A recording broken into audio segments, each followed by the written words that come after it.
ድህነት የሌለባት ጦርነት የማታውቅና በወር በአማካኝ ከ$7,000 በላይ ደሞዝ የሚከፈልባት ሀገር አለች ብላችሁ ታምናላችሁ? ዛሬ የምንጓዘው ወደ አውሮፓዋ እንቁ ወደ ስዊዘርላንድ ነው። እዚህ ሀገር እስር ቤቶች ባዶ ናቸው። መንገዶች በሳሙና ይታጠባሉ። ላሞች ደግሞ የራሳቸው መታወቂያ አላቸው። ዛሬ ስለ ስዊዘርላንድ ኑሮ፣ ስለ አስገራሚ ህጎቿና ለምን የዓለማችን ባለጸጋ ሀገር እንደሆነች ድንቅ ምስጢራትን ይዘንላችሁ ቀርበናል። ሰላም ቤተሰቦች እንደምን አላችሁ? ዛሬ ድምጼ ትንሽ ተቀይሮባችሁ ሊሆን ይችላል። ጉንፋን ቢዘኝም ግን ይህችን ድንቅ ሀገር ላሳያችሁ ስለፈለግኩ ዛሬ አብረን እንቆያለን።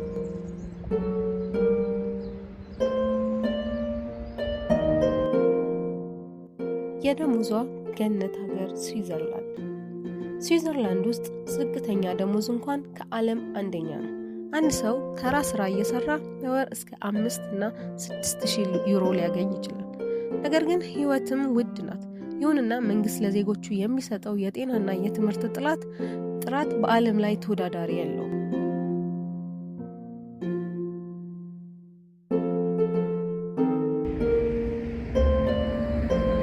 ሁለተኛው መረጃ ደግሞ ሰላምና ጦርነት።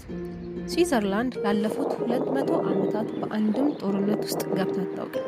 በዓለም ላይ ትልቁ የጦርነት ቀውስ ቢነሳ እንኳን እያንዳንዱ ስዊዘርላንዳዊ ቤት ስር የራሱ የሆነ የኒውክሌር መከላከያ ክፍል ወይም ደግሞ ባንከር እንዲኖረው በህግ ይገደዳል።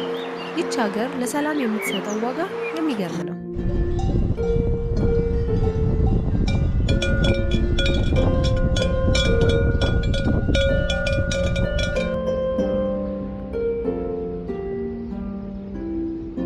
የላሞቹና የተፈጥሮ ምስጢር ኔቸር። እዚህ ሀገር ተፈጥሮ ቅዱስ ነው። ላሞች በተራራው ላይ ሲሰማሩ የሚታሰርላቸው ደውል እንኳን የድምፅ ብክለት እንዳይፈጥር በጥንቃቄ ይመረጣል። የዓለማችን ምርጥ ቸኮሌትና ሰዓቶች የሚመነጩት ከዚሁ ሰላማዊ ድባብ ነው።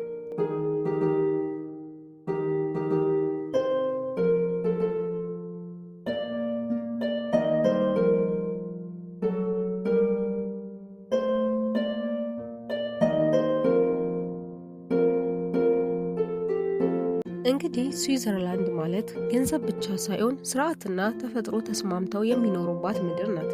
እናንተስ እንደ ስዊዘርላንዳውያን እንዲህ ባለ ሰላማዊ ሀገር መኖር ትመርጣላችሁ ወይስ የዱባይ ሩጫ ይሻላችኋል? ሀሳባችሁን ኮሜንት ላይ አጋሩን። ቪዲዮ ከተመቻችሁ ላይክ አድርጉት። ለቻናላችን አዲስ ከሆናችሁ ደግሞ ሰብስክራይብ በማድረግ ቤተሰብ ሁኑ። በሚቀጥለው ቪዲዮ ስለ ኖርዌይ አስገራሚ ህይወት እንመለሳለን። እስከዛው ሰላም ቆዩ።